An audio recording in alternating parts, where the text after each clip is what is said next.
نحمده ونصلي على رسوله الكريم اما بعد بسم اللہ الرحمن الرحیم السلام علیکم ورحمۃ اللہ وبرکاتہ۔ چار سید لڑکیوں کا سچا واقعہ، سبق آموز واقعہ، اسلامک سٹوری۔ حضرت ربیع بن سلیمان رحمۃ اللہ علیہ کہتے ہیں کہ میں حج کے لیے جا رہا تھا، میرے ساتھ میرے ساتھی بھی تھے۔ جب ہم کوفہ پہنچے تو میں وہاں ضروریات سفر خریدنے کے لیے بازار میں گھوم رہا تھا کہ ایک ویران جگہ میں ایک خچر مرا ہوا تھا اور ایک عورت جس کے کپڑے بہت پرانے پوسیدہ سے تھے اور چاقو لیے گوشت کے ٹکڑے کاٹ کاٹ کر ایک زنبیل میں رکھ رہی تھی۔ مجھے یہ خیال ہوا کہ یہ مردار گوشت لے جا رہی ہے، اس پر سکوت ہرگز نہ کرنا چاہیے، شاید یہ عورت لوگوں کو یہی پکا کر کھلاتی ہو۔ سو میں چپکے سے اس کے پیچھے ہو لیا، اس طرح کہ وہ مجھے نہ دیکھے۔ وہ عورت ایک بڑے مکان میں پہنچی جس کا دروازہ بھی اونچا تھا۔ اس نے جا کر دروازہ کھٹکھٹایا، اندر سے آواز آئی، کون ہے؟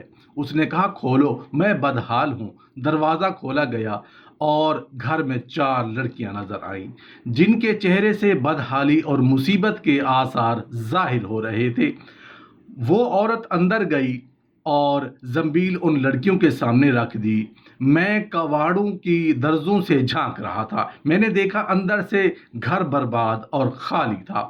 اس عورت نے روتے ہوئے لڑکیوں سے کہا کہ اس کو پکا لو اور اللہ کا شکر ادا کرو۔ وہ لڑکیاں گوشت کاٹ کاٹ کر اس کو آگ پر بھوننے لگیں۔ مجھے بہت تنگی ہوئی، میں نے باہر سے آواز دی، اے اللہ کی بندی، اللہ کے واسطے اس کو نہ کھاؤ۔ وہ کہنے لگی، تو کون ہے؟ میں نے کہا، میں ایک پردیسی آدمی ہوں۔ اس نے جواب دیا کہ تو ہم سے کیا چاہتا ہے؟ 3 سال سے نہ ہمارا کوئی معین نہ مددگار ہے، تو کیا چاہتا ہے؟ میں نے کہا، مجوسیوں کے ایک فرقہ کے سوا مردار کا کھانا کسی مذہب میں جائز نہیں۔ وہ کہنے لگی، ہم خاندان نبوت کے شریف ہیں۔ ان لڑکیوں کا باپ بڑا شریف تھا، وہ اپنے ہی جیسوں سے ان کا نکاح کرنا چاہتا تھا، نوبت نہ آئی، اس کا انتقال ہو گیا اور جو ترکہ اس نے چھوڑا تھا وہ ختم ہو گیا۔ ہمیں معلوم ہے کہ مردار کھانا جائز نہیں ہے، لیکن اضطرار میں جائز ہے۔ ہمارا 4 دن کا فاقہ ہے۔ ربیع کہتی ہیں کہ ان کے حالات سن کر میں بے چین ہو گیا اور اپنے ساتھیوں سے آ کر کہا کہ میرا تو حج کا ارادہ نہیں رہا۔ سب نے سمجھایا لیکن میں نے کسی کی نہیں سنی۔ میں نے اپنے کپڑے اور احرام کی چادریں اور جو سامان میرے ساتھ تھا وہ سب لیا اور نقد 600 درہم وہ لیے اور ان میں سے 100 درہم کا آٹا خریدا اور باقی درہم آٹے میں چھپا کر اس بڑھیا کے گھر پہنچا اور یہ سب سامان اور آٹا وغیرہ اس کو دے دیا۔ اس نے شکریہ ادا کیا اور کہنے لگی، اے ابن سلیمان، اللہ تیرے اگلے پچھلے گناہ معاف کرے اور تجھے حج کا ثواب عطا کرے اور اپنی جنت میں تجھے جگہ عطا فرمائے اور ایسا بدل عطا فرمائے جو تجھے بھی ظاہر ہو جائے۔ ربیع کہتے ہیں کہ حج کا قافلہ روانہ ہو گیا۔ میں ان کے استقبال کے لیے کوفہ ہی رکا رہا تاکہ ان سے اپنے لیے دعا بھی کرواؤں۔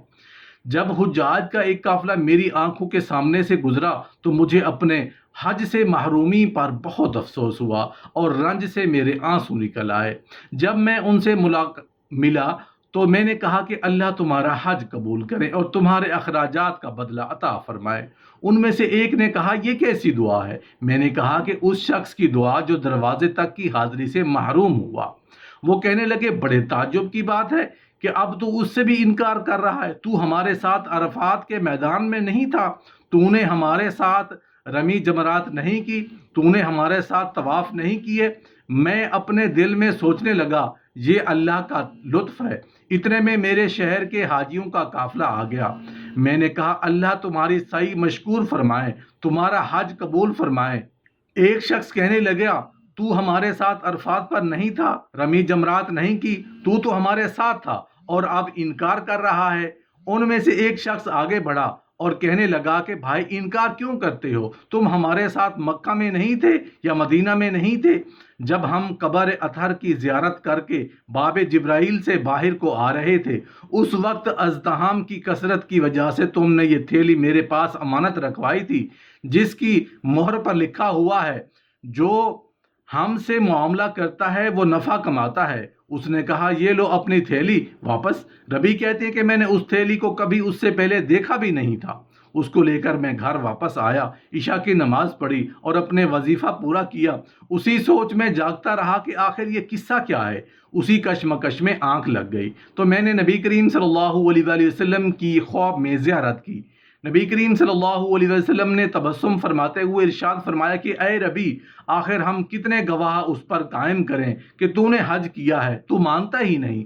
بات یہ ہے کہ جب تو نے اس عورت پر جو میری اولاد تھی صدقہ کیا اور اپنا حج کا ارادہ ملتوی کیا تو اللہ نے اس کا نعم البدل تجھے عطا فرمایا۔ اللہ نے ایک فرشتہ تیری صورت بنا کر اس کو حکم دیا کہ وہ قیامت تک ہر سال تیری طرف سے حج کیا کرے، اور دنیا میں تجھے یہ عوض دیا کہ 600 درہم کے بدلے 600 دینار اشرفیاں عطا کی۔